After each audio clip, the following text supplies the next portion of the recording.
Good afternoon everyone! Welcome back to my YouTube channel, I'm Adol's Vlog. Here I am again guys para i-share ko sa inyo ang aming simpleng soup pero napaka-healthy. Ito na ang ating ingredients.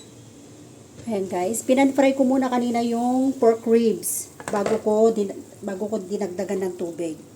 Actually yung pork ribs natin kanina, minarinate ko na siya ng salt at saka paminta. At ito na nga siya guys.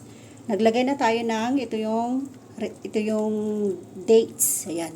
Yung mga nandito sa Hong Kong guys, alam na nila yan. Kung ano yung tinutukoy ko na yan. Na dates. Ayan. At naglagay ako ng malaking isang pirasong carrot. Ayan. Yan na siya guys. At naglagay din ako ng dried scallop. Ayan. Yung dried scallop kasi guys, hindi na siya buo. Pero I will show you closer. Ayan. Nahati na siya guys, pero bilog ito pag bagong bili. Alright. Now it's boiling. At ipapakita ko pang ibang ingredients. Ito na ating red dates. Ayan. Hinati ko na lang ng half kasi wala tayong, may buto siya sa loob niyan guys, tinanggal ko lang. At ito ang ating wolfberries. Ayan. Ito yung panglas natin nilagay kasi madali lang yung maluto. At ito na ating watercress. Ang ating gulay.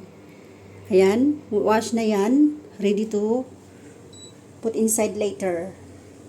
Ayan. At ang ating lalagyan na pampalasa, napakasimple lang. Pwede na yung salt or asin. Pwede rin kayo maglagay ng light sauce o kaya yung patis para may lasa guys. Para mas masarap. Ang aking binili na ribs ay talagang yung pork ribs siya guys. Hindi siya pork, hindi siya, ano bang ibig sabihin nun? Hindi yung sisig-kot, hindi basta ribs. Pork ribs siya. Ayan, ready na po ang ating, lagay ko na rin yung ating watercress. At maglalagay din ako mamaya ng isang sweet corn. Ayan. Thank you for watching everyone. See you next time. I'm Mabel's Vlog. Bye!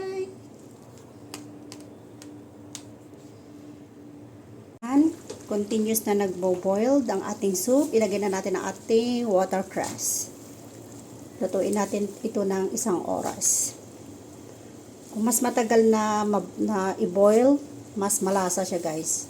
Doon lumalabas yung talagang masarap na lasa ng ating soup. Chinese soup. Watercress.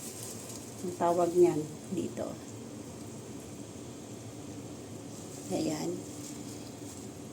Papakita ko na lang mamaya guys after 1 hour ang outcome ng ating soup tonight. As you can see our soup guys, napaka-colorful.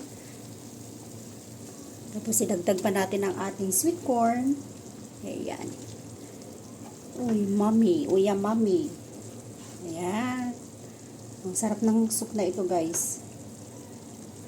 Kung gusto nyong lutuin, ay hindi kayo magsisisi. Dahil masarap siya. Basta't i-boil nyo lang ng 1 to 2 hours. Ang sa amin kasi, 1 oras okay na yan. Pero pag may matira, kasi ang soup namin, 2 gabi yan na aming soup. Hindi lang 1 gabi kasi marami yan guys. Kaya mas malasa yan bukas ng gabi, our dinner. Alright, thank you for watching everyone. I hope you like it. Bye everyone. See you next time. Bye. Ayan na guys, ang ating soup. Ito yung last drop. Last na add yung wolfberries. Okay. Ayan. May 30 minutes pa bago matapos. Thank you for watching. Tingnan nyo ating soup. Napakasarap niyan guys. Tinikman ko na. Okay na. Nilagyan ko na ng asin. At saka light soya sauce. Thanks for watching. Bye everyone. See you next time. Good lunch everyone. Welcome back to my YouTube channel. I'm Mabel's Vlog. Here I am again guys para i-share ko sa inyo ang aming Chinese soup tonight. Ayan. Papakita ko na sa inyo kung ano yung mga ingredients na nilagay ko sa aming malaking lagyanan or malaking lutuan ng aming soup. Ayan, naglagay tayo ng isang pirasong sweet corn. Ayan, hiniwa-hiwa ko lang ng ganyan na shape. Ito yung ating radish, yung green, ang ginamit ko. At ito yung tinatawag nilang Henan Wanshan. Ayan, nabibili ito sa Yan Yutong. Ito siya guys, yan. Yan yung plastic niya, lagyanan. Yan yung Chinese words, Henan Wanshan. Ayan, nabibili ito sa Yan Yutong. Ayan. Familiar yan yung mga nandito na sa Hong Kong guys. Mga kagaya kong kunyang. Ayan. At naglagay din tayo ng white nuts. Ito yun. Ayan, ito ay familiar din dito sa nakikita ninyo sa aking pinapakita. Pwede din yung mabili dito sa shop na to, Yan Yutong.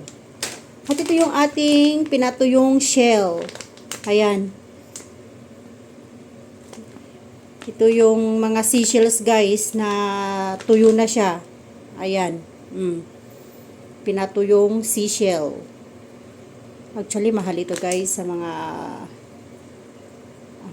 kapag mga dried seashell na siya, seashell ay medyo mahal na rin siya guys dito. Ayan, naglagay ako ng pork bones. Ayan. Okay, kung gusto niyo na hindi masyadong malansa yung pork bones natin, pwede niyo ibabad sa mainit na tubig para yung dugo ng pork ay babawasan. Ayan. Alright. Maglalagay lang ako dito mamaya pagkatapos maluto ng asin or soya sauce, pampalasa. At maglagay din tayo ng white pepper. Ayan. Alam niyo na kung ano yan guys. May carrots din akong ilalagay mamaya. Ito, 2 pirasong carrots. Ayan. At yan ang isusunod ko ng i-add sa ating soup. Ganyan lang ang soup namin for dinner tonight. Napakasimple pero napaka-healthy. Alright? Thank you for watching everyone. See you next vlog. See you next time. Okay? Malalaking carrots ito guys. 2 piraso yan. See you next time again.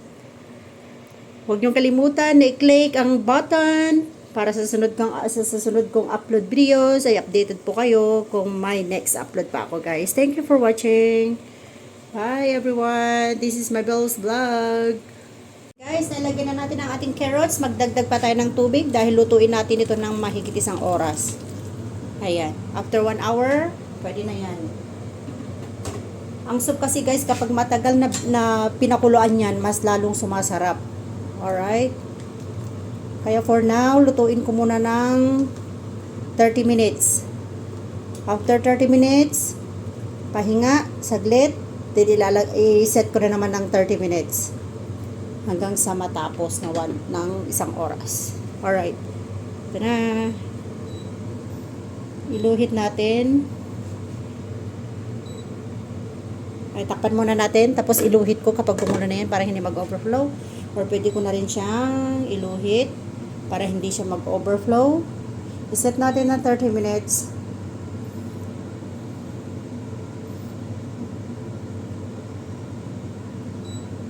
Or ilagay natin ng 32 kasi hindi pa siya kumukulo guys. Okay. Thank you for watching everyone. See you next time. Tandaan natin guys, after 1 hour, after 30 minutes, iset ko another 30 minutes hanggang sa maging 1 oras.